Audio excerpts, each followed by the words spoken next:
नमस्कार साथियों, एक बार फिर से आप सभी का स्वागत है आपके अपने YouTube channel MKD IT series पे।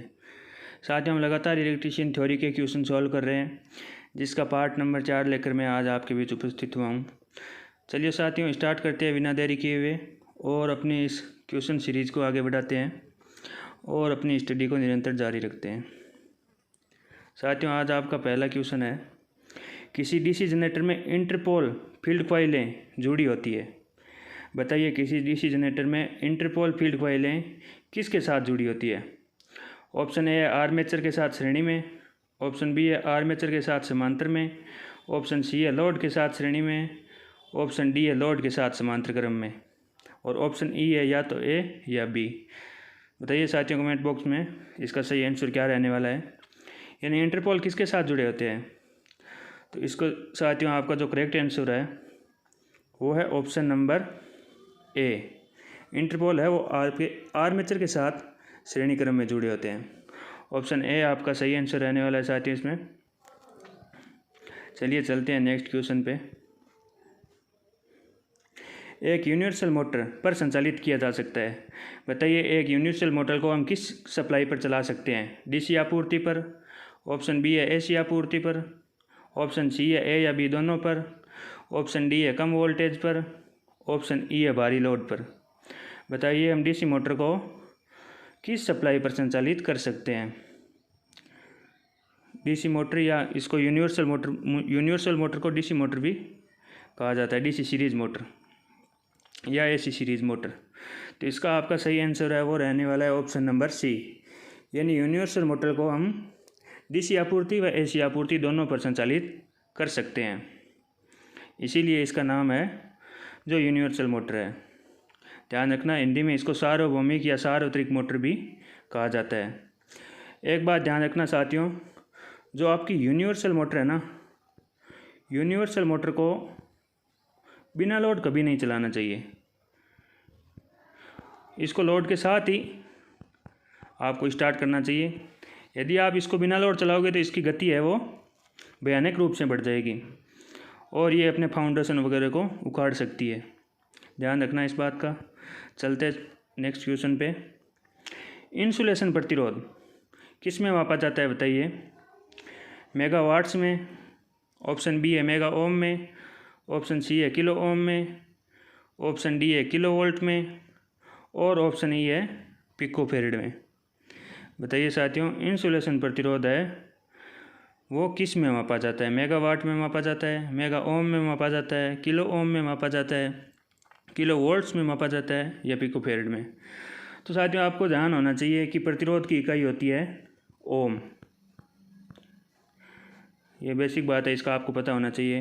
तो आपका ऑप्शन ए और ऑप्शन डी तो होगा नहीं और न होगा ऑप्शन ई। अब आपका होने वाला है ऑप्शन बी या ऑप्शन सी में से कोई एक ऑप्शन होने वाला है। तो इसका आपका करेक्ट आंसर होगा, यानी इंसुलेशन प्रतिरोध को है वो हम मेगा ओम में मापते हैं, क्योंकि इंसुलेशन प्रतिरोध की वैल्यू है वो बहुत हाई होती है, इसलिए हम इसको मेगा ओम में मापते हैं।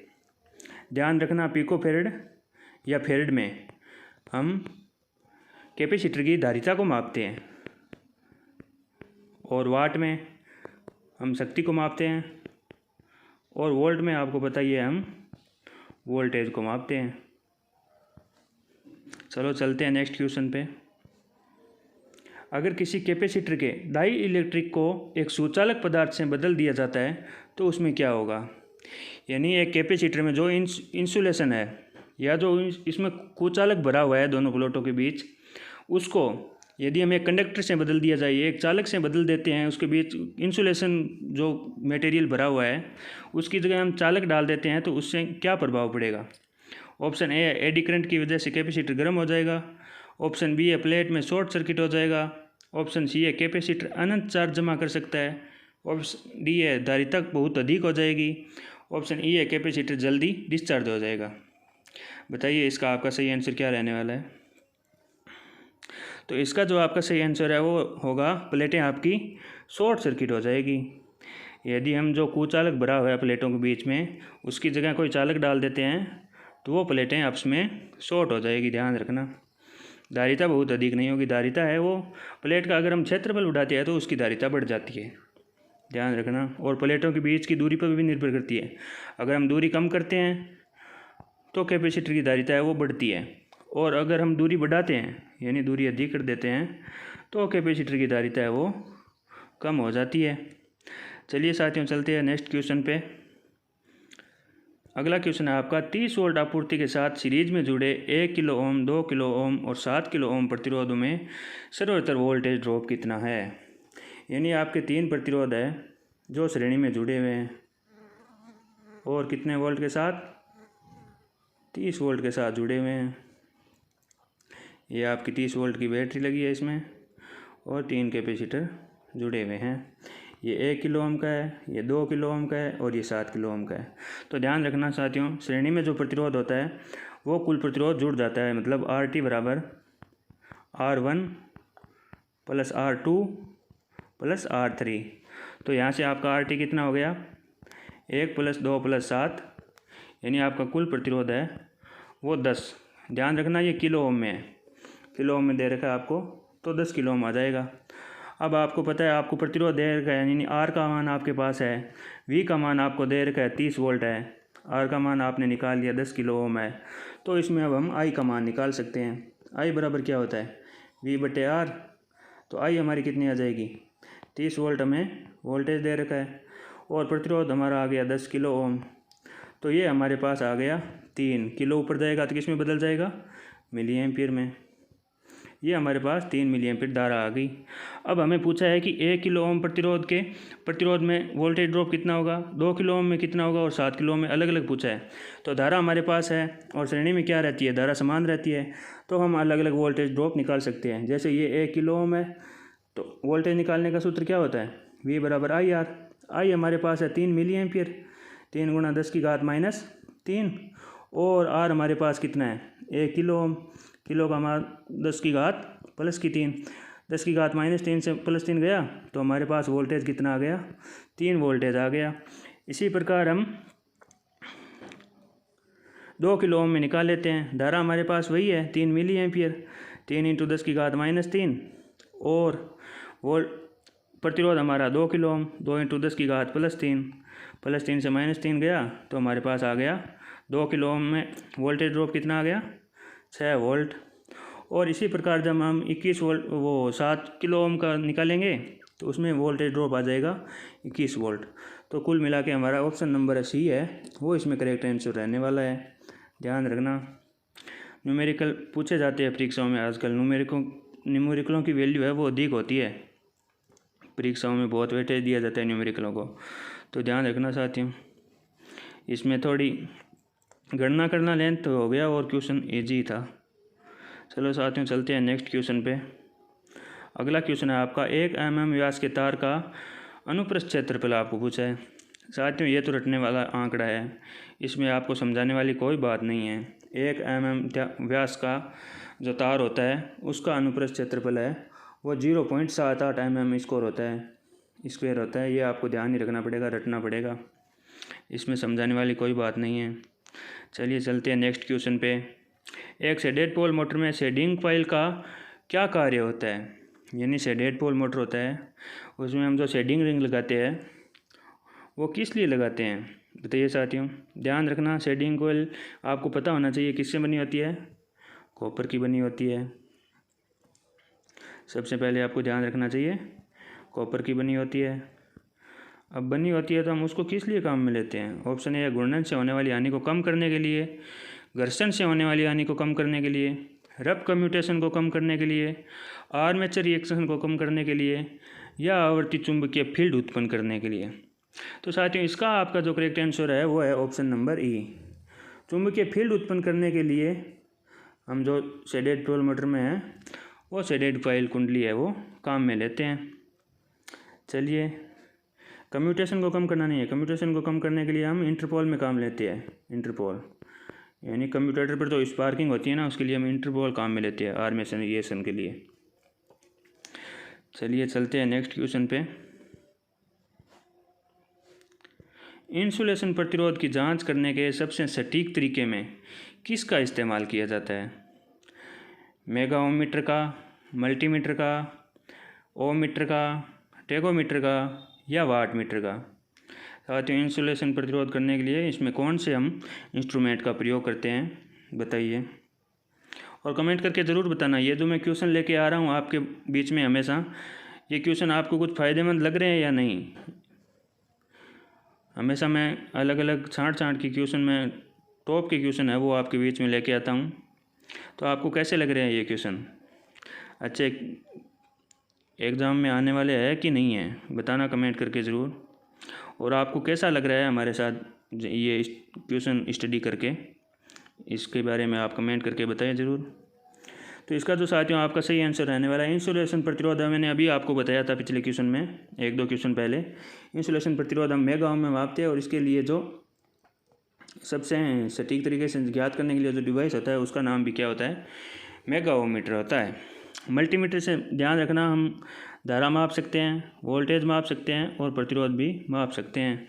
टेकोमीटर से ध्यान रखना, हम स्पीड माप सकते हैं, और ओमीटर से हम प्रतिरोध माप सकते हैं। लेकिन ये इंसुलेशन प्रतिरोध है जिसकी वैल्यू हाई होती है, तो इसको मेगा ओम मीटर के द्वारा मापा जाता है। और वाट मीटर के द्वारा हम पावर माप सकते हैं, ध्यान रखना। धारा हम एमीटर के द्वारा मापते हैं, वोल्टेज वोल्ट मीटर के द्वारा मापते हैं, और आवर्ती मीटर के द्वारा मापते हैं। चलिए, एक बेसिक क्वेश्चन है, आपको पता होना चाहिए। चलिए साथियों, चलते हैं नेक्स्ट क्वेश्चन पे। एक डीसी मोटर जिसमें सीरीज और शंट मोटर दोनों की रफ्तार और भार के लक्षण है वह है, इनमें से ऐसी कौन सी मोटर है जिसमें डीसी सीरीज मोटर और डीसी शंट मोटर दोनों के लक्षण हैं। इंटरपोल वाला शंट मोटर, ऑप्शन बी है इंटरपोल वाला सीरीज मोटर, ऑप्शन सी है कम्युलेटिव कंपाउंड मोटर यानी संचय कंपाउंड मोटर, ऑप्शन डी है अलग तरह का कंपाउंड मोटर यानी डिफरेंशियल कंपाउंड मोटर, और ऑप्शन ई है आपका शॉर्ट शंट मोटर। बताइए साथियों, इसका आपका करेक्ट आंसर क्या रहने वाला है। तो इसका आपका जो करेक्ट आंसर है वो है ऑप्शन नंबर सी, यानी कम्युलेटिव कंपाउंड मोटर है, उसमें जो सीरीज और शंट मोटर दोनों की रफ्तार और भार के लक्षण हमें देखने को मिलते हैं। चलिए साथियों, चलते हैं नेक्स्ट क्वेश्चन पे। अगला आपका क्वेश्चन है, इंटरपोल का काम क्या होता है। यानी हम मोटर में इंटरपोल जो काम में लेते हैं, किस लिए काम में लेते हैं, क्या काम होता है उनका। मोटर की रफ्तार बढ़ाना, काउंटर ईएमएफ को बढ़ाना, मुख्य फील्ड की शक्ति को कम करना, हानि को कम करना, या ऑप्शन ई है आपका कम्यूटेटर में स्पार्किंग कम करना। बताइए क्या रहने वाला है इसका करेक्ट आंसर। अपने आंसर है जो कमेंट बॉक्स में टाइप करते जाएं, अगर आपको आ रहे हैं तो, और नहीं आ रहे हैं तो एकदम शांति से ईयरफोन लगा के या जो भी जिस माध्यम से आप सुनना चाहते हैं अपना ध्यान स्क्रीन पे रखें और एकदम ध्यानपूर्वक पढ़ते जाएं। ध्यान रखना, ये क्वेश्चन आपके लिए बहुत ही महत्वपूर्ण साबित होने वाले हैं, क्योंकि क्वेश्चन ऐसे ही होते हैं, बस उनका एग्ज़ाम में पूछने का जो ट्रेंड है वो बदल गया और क्वेश्चन यही है, क्वेश्चन कोई दूसरे नहीं रहने वाले हैं, यही क्वेश्चन है। इनको ही एग्जामिनर है जो बार बार अपने तरीके से अलग अलग घुमा घुमा के पूछ लेता है। तो इसका जो आपका करेक्ट आंसर है इंटरपोल है, जो हम कम्यूटेटर में स्पार्किंग को कम करने के लिए काम में लेते हैं। हानि को कम करना, काउंटर ईएमएफ को बढ़ाना यानी बैक ईएमएफ को, इनके लिए हम इंटरपोल में काम नहीं लेते हैं।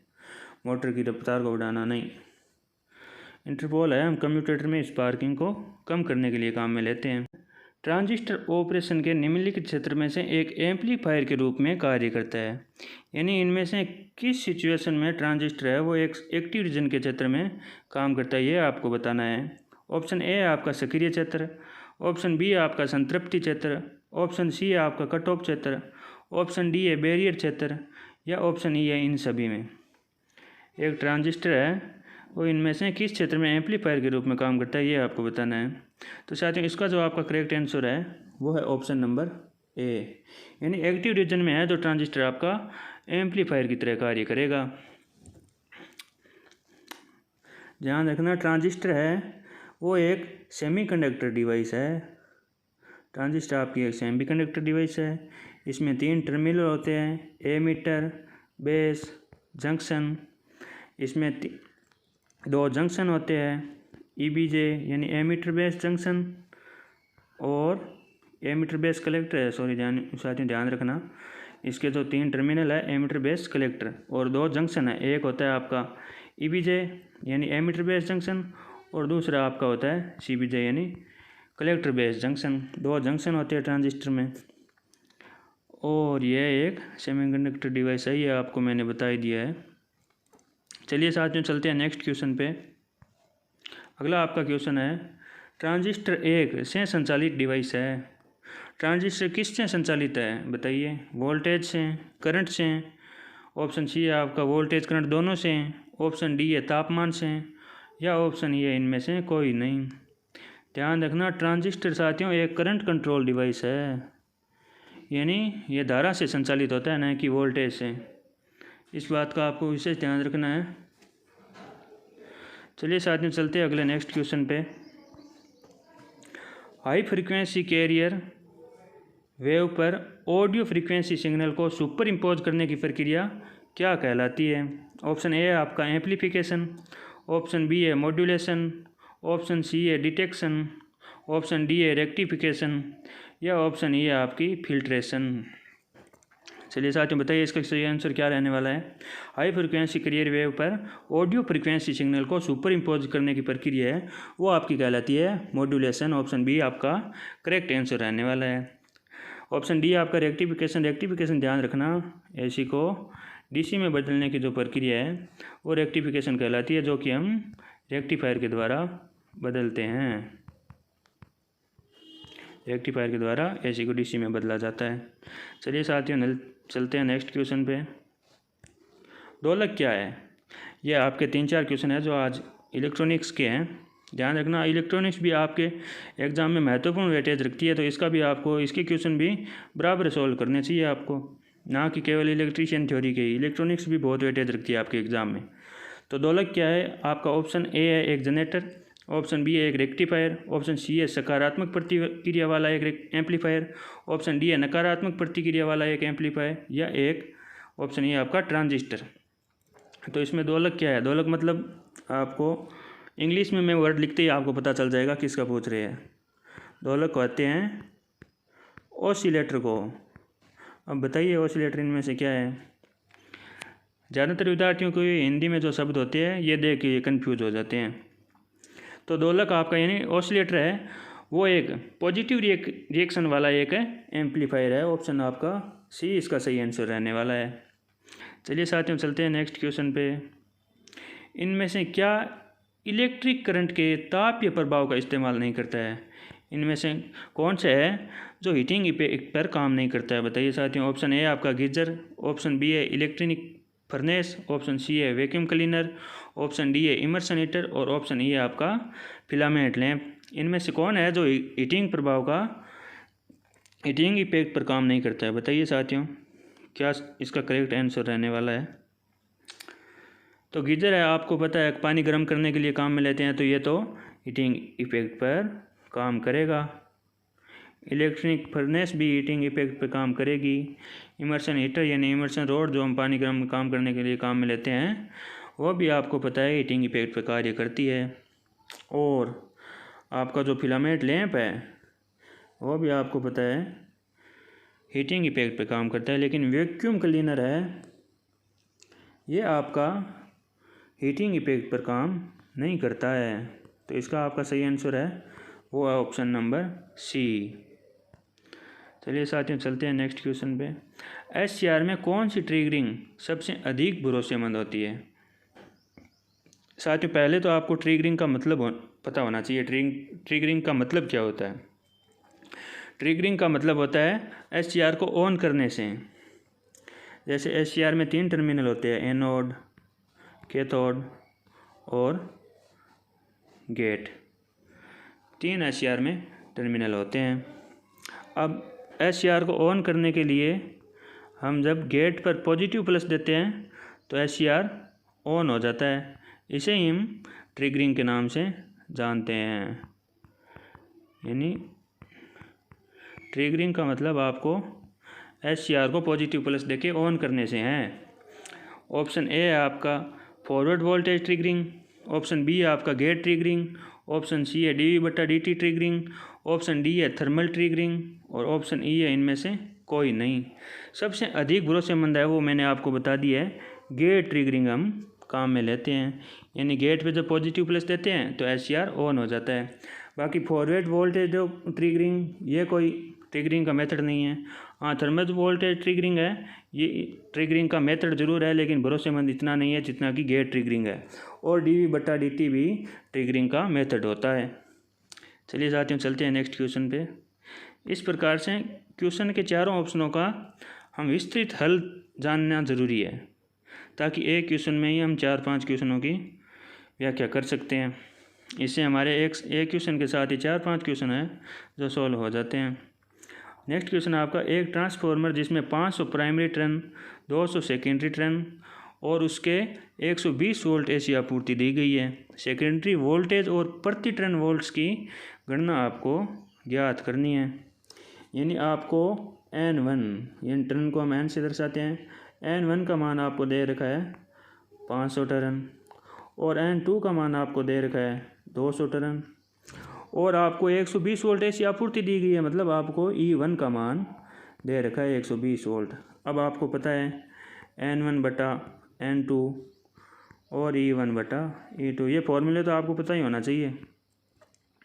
तो N1 आपका 500 टर्न है, N2 आपका 200 टर्न है, E आपका 120 वोल्ट दे रखा है और E2 हमें ज्ञात करना है। तो वजर गुणा करते हैं हम, 500 को E2 से गुणा किया तो 500 E2 बराबर 200 इंटू 120। यहाँ से हम E2 ज्ञात करेंगे तो ये आपका जो मान है वो आ जाएगा 48 वोल्ट। तो पहले तो हमें ऑप्शन से ही देख लेना चाहिए कि इसमें हमारा उत्तर केवल वोल्टेज निकालने से आ गया 48 वोल्ट। अब आगे हमें पूछा है प्रति टर्न वोल्टेज, यानी एक टर्न में कितने वोल्टेज हैं। तो सेकेंडरी में टर्न कितने हैं, टर्न हमारे पास 200 है, प्रति टर्न वोल्टेज पूछा है, वोल्टेज हमारे पास कितना है 48 वोल्ट आया है। तो जब हम इसको सोल्व करेंगे तो ये हमारे पास है जो प्रति टर्न वोल्टेज आ जाएंगे, यानी 0.24 वोल्टेज है, ये हमारे प्रति टर्न वोल्टेज आ गए। तो आपका ऑप्शन नंबर C सही हो गया। ये फॉर्मूला आपको ध्यान होना चाहिए, जैसे N1/N2 E1/E2, ध्यान रखना I1/I2 नहीं होता, ये I2/I1 होता है, यह आपको ध्यान रखना चाहिए। इसे आप टर्न वोल्टेज और धारा ज्ञात कर सकते हैं। नेक्स्ट क्वेश्चन है आपका, सर्किट में इलेक्ट्रॉनों का प्रवाह को उत्पन्न करता है, यानी इलेक्ट्रॉनों का प्रवाह सर्किट में क्या उत्पन्न करता है। ये तो एकदम बेसिक क्वेश्चन है, आपको पता होना चाहिए। जब आप ITI में एंटर करते हैं तब ये पहला क्वेश्चन आपके पास सामने होता है कि इलेक्ट्रॉनों का प्रवाह क्या कहलाता है, तो इसको आपको पता ही होना चाहिए। मैं इस क्वेश्चन पे ज़्यादा टाइम वेस्ट नहीं करूँगा। इसका आपका ऑप्शन नंबर है C, इलेक्ट्रॉनों का प्रवाह धारा कहलाती है। धारा साथियों ध्यान रखना, धारा है जो उच्च विभव से निम्न विभव की ओर प्रस्थान करती है, यानी पॉजिटिव से नेगेटिव की ओर। और आपका जो इलेक्ट्रॉन है, इलेक्ट्रॉन आपका नेगेटिव से पॉजिटिव की ओर प्रस्थान करता है। अगला ध्यान रखना, MMF है वो आपका चुंबकीय सर्किट में होता है। चुंबकीय सर्किट में इसकी जो फुल फॉर्म होती है वो ध्यान रखना, MMF की फुल फॉर्म होती है वो होती है मैग्नेटिक मोटिव फोर्स, चुंबकीय वाहक बल। और इसकी इकाई ध्यान रखना, इकाई होती है एम्पियर टर्न। यानी विद्युत परिपथ में जैसे हमारे पास EMF होता है, वैसे ही चुंबकीय परिपथ में MMF होता है। चलिए साथियों, चलते हैं नेक्स्ट क्वेश्चन पे।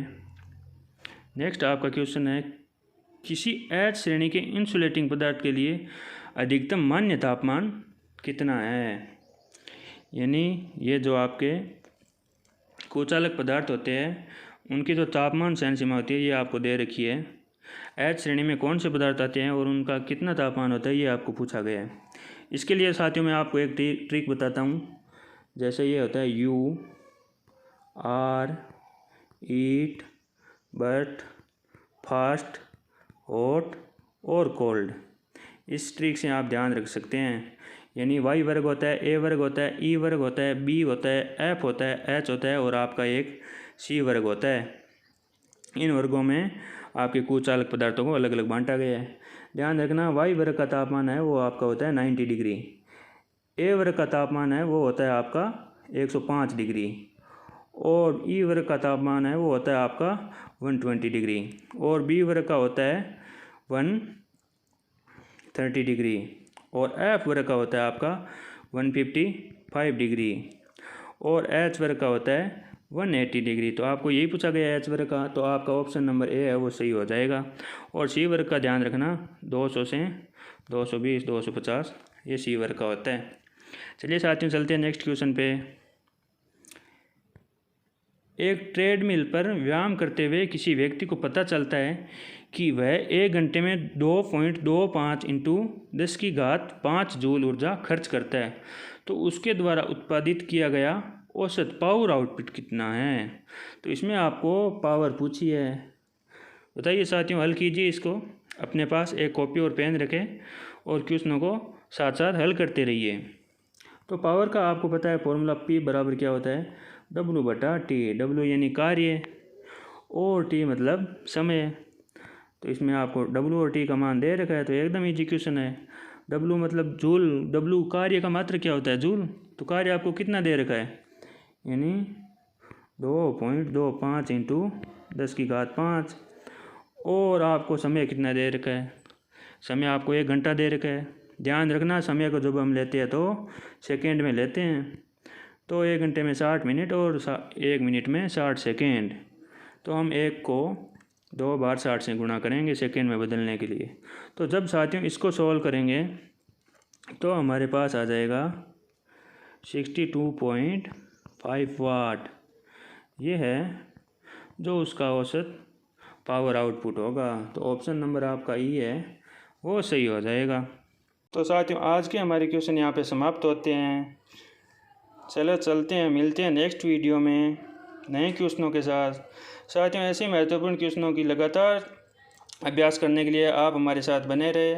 अपने यूट्यूब चैनल को सब्सक्राइब कर ले, शेयर कर ले और बेल आइकन प्रेस कर ले, ताकि जब भी नया वीडियो है तो आपको नोटिफिकेशन मिल जाए और आप कई वीडियो से वंचित न रह जाएं।